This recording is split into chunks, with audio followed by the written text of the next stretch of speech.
Namo Buddhaya. Hai semuanya, bagaimana kabarnya? Semoga tetap semangat, kemudian tetap sehat dan dapat mengikuti pelajaran hari ini dengan baik ya. Pada kesempatan yang baik ini kita akan belajar tentang meditasi cinta kasih atau yang sering disebut metta bhavana. Nah, tentu meditasi cinta kasih ini sudah pernah kita lakukan, namun Mistui akan kembali mengajarkan supaya kita dapat melakukan meditasi cinta kasih dengan lebih baik lagi. Nah, meditasi cinta kasih atau metta bhavana adalah salah satu pelaksanaan dari konsentrasi benar dalam samatha bhavana. Ya, jadi meditasi metta bhavana ini merupakan meditasi yang bisa dilakukan oleh siapa saja dan sangat mudah untuk dilakukan. Nah, kata metta sendiri berasal dari bahasa Pali, metta, dan atau juga bisa disebut maitri. Maitri dalam bahasa Sanskerta. Artinya keadaan batin mencakup cinta kasih yang tidak memihak, kasih sayang terhadap semua makhluk, baik yang tampak maupun yang tidak tampak dimanapun berada. Ya, jadi metta ini lebih universal. Kita tidak memandang apakah dia dekat dengan kita, apakah dia masih saudara kita, tidak. Tapi metta ini adalah tidak memihak. Ini secara umum sama. Ya, jadi metta ini bisa kita pancarkan kepada semua makhluk. Ya. Nah, metta bukanlah cinta berdasarkan hawa nafsu, cinta asmara atau cinta untuk memiliki pasangan kita.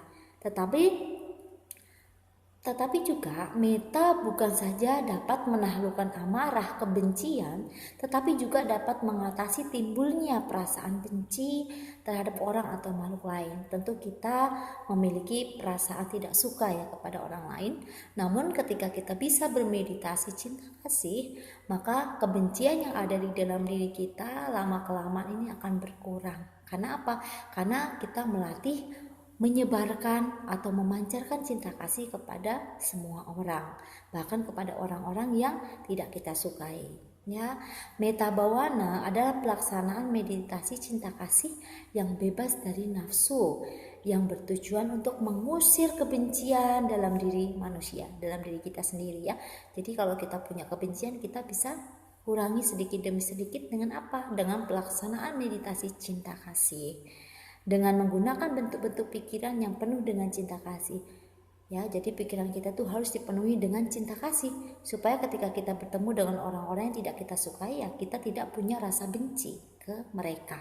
Nah, salah satu objek yang dapat digunakan oleh orang yang bermeditasi pada saat pikirannya diliputi kekhawatiran, kesedihan, kekacauan dan keengganan, maka metta ini adalah yang paling baik ya kita pancarkan kepada semua makhluk hidup yang ada ya. Jadi ketika kita khawatir, kita bersedih, kita punya rasa gak suka sama orang ya pancarkan cinta kasih ya. Kenapa? Supaya diri kita ini bebas dari rasa tidak nyaman ya, supaya batin kita nyaman, tenang ya, kita tidak membenci orang lain dan kita memancarkan cinta kasih sehingga tidak muncul kekhawatiran, kesedihan, ketakutan dan lain sebagainya. Nah, semangat cinta kasih dapat dikembangkan melalui pengharapan bagi kebahagiaan makhluk hidup dan orang lain. Ketika kita mau mengucapkan dan kita memiliki pikiran yang positif, pikiran cinta kasih, tentu diri kita tuh berharap bahagia. Kita juga mengharap orang lain di sekitar kita itu juga bahagia. Dengan merenungkan kebahagiaan terhadap makhluk hidup lain, kita juga mengembangkan kebahagiaan dalam diri kita sendiri tentu.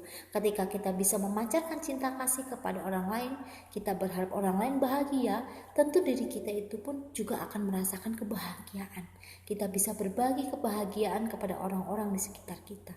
Nah, menggunakan objek perenungan sifat-sifat luhur dan kebijaksanaan dari Sang Buddha juga merupakan hal yang baik. Kita ingat, Sang Buddha adalah manusia yang sangat baik, penuh dengan cinta kasih. Nah, kita bisa belajar dari perjuangan Sang Buddha memancarkan cinta kasihnya setiap saat. kepada setiap orang, kepada semua makhluk. Pada saat melakukan metta bhavana atau meditasi cinta kasih, renungkanlah beberapa hal di dalam pikiran kita, seperti kata-kata di bawah yang akan Mistui akan bacakan, ya. Nah, semoga aku berbahagia, bebas dari penderitaan, bebas dari kebencian, bebas dari kesakitan, bebas dari kesukaran. Semoga aku dapat mempertahankan kebahagiaanku sendiri. Ya, kita mengharapkan diri kita itu bahagia, bebas dari kebencian, bebas dari rasa sakit, kesukaran, ya. Semoga kita dapat mempertahankannya. Kemudian kepada semua makhluk kita juga bisa memancarkan, semoga semua makhluk berbahagia, bebas dari penderitaan, bebas dari kebencian, bebas dari kesakitan, bebas dari kesukaran. Semoga mereka dapat mempertahankan kebahagiaan mereka sendiri.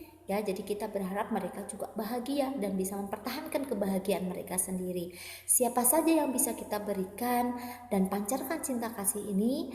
Tentu yang pertama kepada diri kita sendiri, kepada orang tua kita, kepada guru kita, kepada sahabat kita, teman-teman kita, kepada sanak saudara kita, kepada orang-orang yang kita kenal maupun yang tidak kenal, kepada para leluhur kita yang sudah meninggal dunia, kita juga bisa memancarkan cinta kasih. Bahkan kepada orang-orang yang kita tidak sukai, kita bisa memancarkan cinta kasih kita ini. Ya, semoga dengan meditasi cinta kasih ini kita bisa memancarkan banyak kebaikan untuk orang lain. Kita berharap semua makhluk berbahagia dan pancarkanlah cinta kasih ini tanpa batas. Ya, demikian materi yang bisa Mistui sampaikan pada hari ini. Tetap semangat, Sabe Sata Bhawantu Sukhitata. Semoga semua makhluk hidup berbahagia. Sadu, sadu, sadu. Namo Buddhaya.